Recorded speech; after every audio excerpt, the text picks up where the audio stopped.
எல்லாத்துக்கும் வணக்கங்க. Mahesh cooking from கோயம்புத்தூருங்க. நம்ம இன்றைக்கி ஒரு சட்னி ஒன்று பார்க்க போகிறோங்கன்னா, அந்த சட்னினா ஹெல்த்தியான சட்னிங்க, ரொம்ப உடம்புக்கு நல்லதுங்க.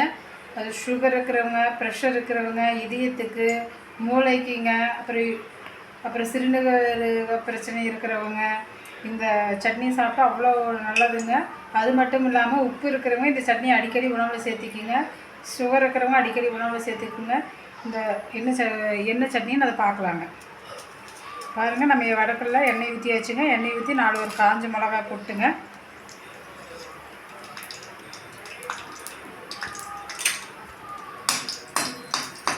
பாருங்கள், வரமிளகாய் வறுத்தாச்சுங்க. அது கூட நம்ம சின்ன வெங்காயம் ஒரு 5-6 சின்ன வெங்காயங்க, பூண்டு ஒரு 4-5 பூண்டுங்க, இது போட்டு நம்ம நல்லா வணக்கிக்கலாங்க. பாருங்கள், இந்த அளவுக்கு பூண்டுங்க சின்ன வெங்காயம் வணங்கிருச்சுங்க.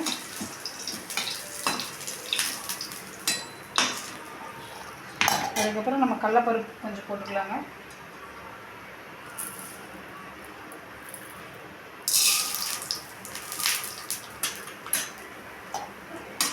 கடலைப்பருப்பு கொஞ்சம் நல்லா வணங்கிக்கணும். கடலைப்பருப்பு எடுத்தாச்சுங்க. அதுக்கப்புறம் நம்ம முக்கியமானது சேர்த்த போகிறோங்க. இந்த ஹெல்த்தியான சட்னி என்னென்னா சொரக்காய் சட்னி தானேங்க. சொரக்காயை நான் நல்லா தோல் சீவி அந்த உள்ளே இருக்கிற இதெல்லாம் எடுத்து நல்லா பொடி பொடியாக கட் பண்ணிட்டுங்க.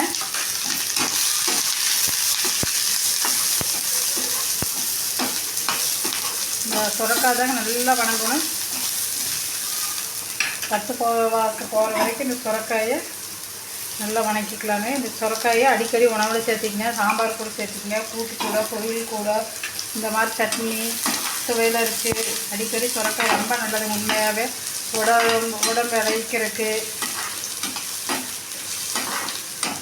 எல்லாத்துக்குமே ரொம்ப ஹெல்த்தியானதுங்க. இது என்ன சொரக்காயான்னு அசால்ட்டாக நினைக்காதீங்க, அடிக்கடி சேர்த்திக்கிங்க. இது இந்த மாதிரி நம்ம இந்த வெயிலுக்கு அடிக்கடி இந்த மாதிரி காய்களை சேர்த்திக்கணுங்க.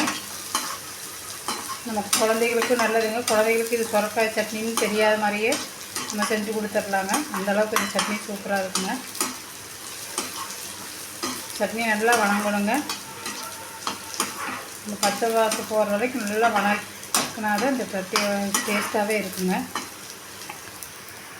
பாருங்கள், சுரக்காய் எந்த அளவுக்கு வணங்கிருச்சுன்னு.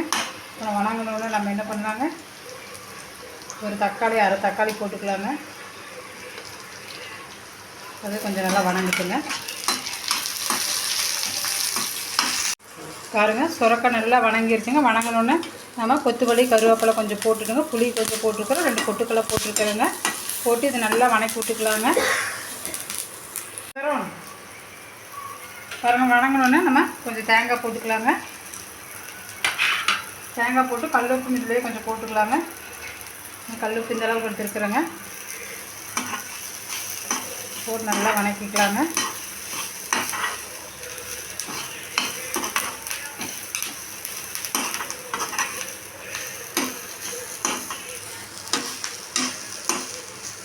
இப்போ பாருங்கள், நம்ம எல்லாம் போட்டு நல்லா வணக்கியாச்சுங்க.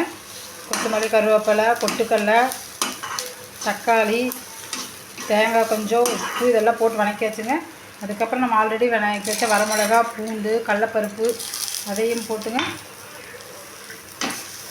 எல்லாத்தையும் போட்டு நல்லா ஒரு வணக்கிடலாங்க.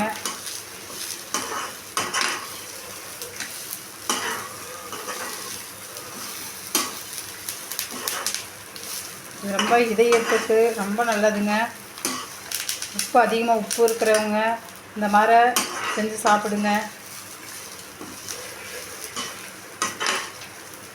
நீங்கள் அடிக்கடி இந்த ஹார்ட் ப்ராப்ளம் இருக்கிறவங்களும் அடிக்கடி இந்த சொரக்காய் வந்து சேர்த்துக்குங்க. இது நல்லா ஆட்டுங்க.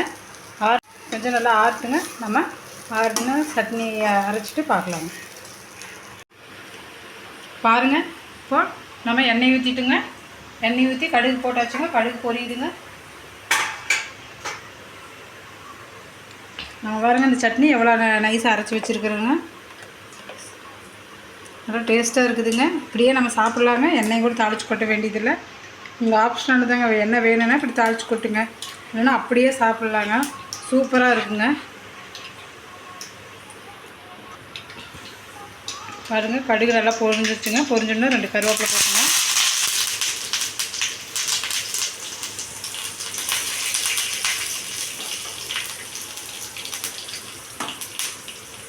இது உப்பு கொட்டிடலாங்க.